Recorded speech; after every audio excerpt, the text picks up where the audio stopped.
guys, Amanda here with my very handsome oldest son, Thomas Liam here. Hi. So coming to you guys today, we want to talk about kids and money. So in my house, and I know many people do this differently, but in my house, my kids do not get an allowance for doing normal things around the house. It is my theory that we all, sorry, got interrupted there. It's my theory that we all live in this house together, and therefore, because of that, we're all going to pitch in and take care of the household. So my kids, Thomas, how old are you? 12. How old's your little brother? 7. So I have a 12 and a 7-year-old boy, and they both have chores in the house. And our chores rotate, so we have a chore chart. And so one night he may do the kitchen, and the next night he does the living room, and the next night he's going to do the bathrooms and clean the cat boxes, and then he's going to have dining room. So it rotates around, and we all pitch in, and we all do the entire house throughout the week. And so I'm curious to know, drop in the comments below, if you give your kids an allowance for chores, don't bump the table, buddy. If you give your kids an allowance for chores, drop a 1 below, and if you don't, drop a 2 below. So Thomas is going to jump in here and tell us, so tell me, buddy, what do you have to do in our house in order to earn an allowance? Okay, so to earn an allowance, I have my basic chores, and I have to pick up after myself and everything. But to earn the allowance, I have to do extra. So let's say my chore was to do the kitchen that night. So I would do the kitchen, which is what I'm required to do.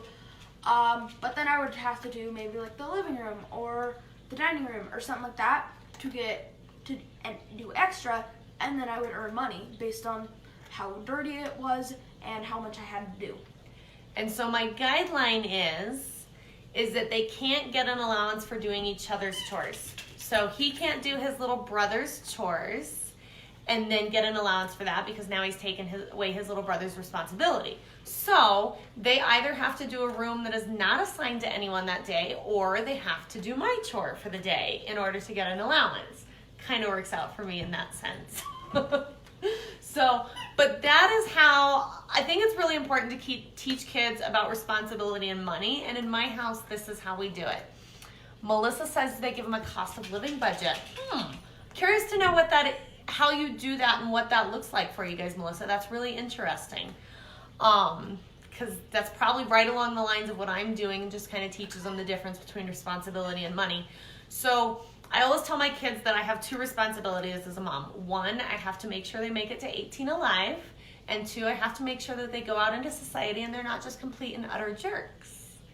And so the way I do that is by teaching them responsibility. And so I try to get my kids to understand that in order to, we have responsibilities in life. And so that means that when they grow up and they move out of the house, and whether they're living in a college dorm or living on their own or living with a roommate or whatever the situation may be, that they have to pick up after themselves. That there are certain things around the house that just have to be done because you live there. And so that's the responsibility that I try to teach my kids through chores. And then the extra stuff that they do is what they get paid for. So it's kind of like teaching them about life and a job.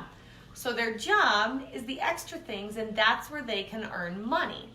So many times, Thomas especially, he's getting a little older, and we have this thing with cars. Do you remember what my deal is with your car when you get ready to buy your first car? Yes. What is that deal?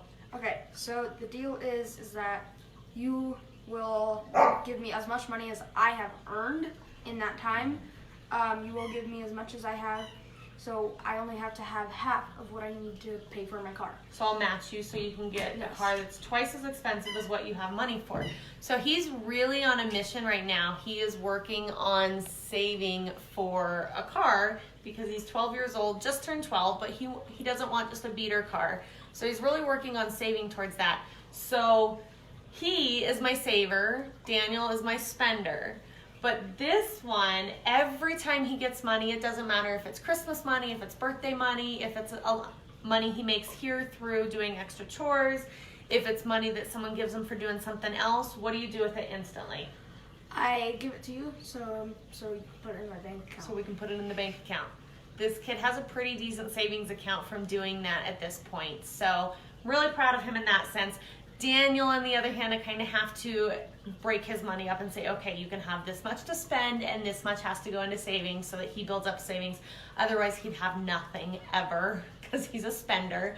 So I'm curious just to know how you deal with money with your kids and how you teach them about responsibility around money. So I'd love to have you just drop in the comments what that looks like for you, how you engage your kids in money, in budgeting. I'm not at that point yet with my youngest. I'm starting to get there with Thomas, where he is going to start engaging himself in budgeting and helping look at budget when he wants to spend something or he wants to do something.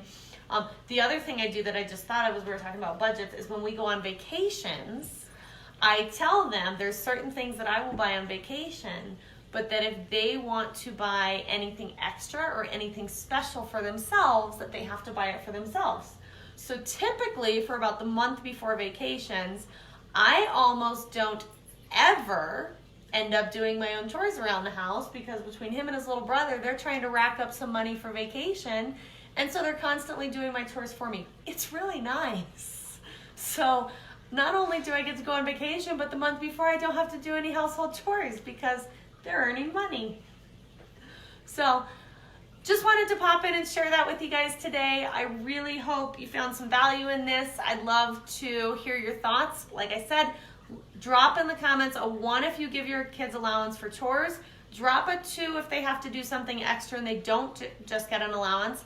And if you do a situation similar to like Melissa's comment where she gives them a cost of living budget, drop that in and I'd love to have you explain what that looks like to me. I'm always looking for ideas to help teach my kids about money and finances and just help them get ready for that, because unfortunately schools, high schools, colleges, none of that teaches these kids any of that. These kids are coming out of school with no financial knowledge in their life, and so I'm really passionate about it, not only with my kids, but I'm really curious to see how other people deal with it with their kids as well, because I think it's a pretty interesting topic, and I think it's an important topic that unfortunately a lot of parents don't think about talking with their kids about until they're like 16, 17, 18, and at that point it's almost too late to instill some of those really good financial habits with them.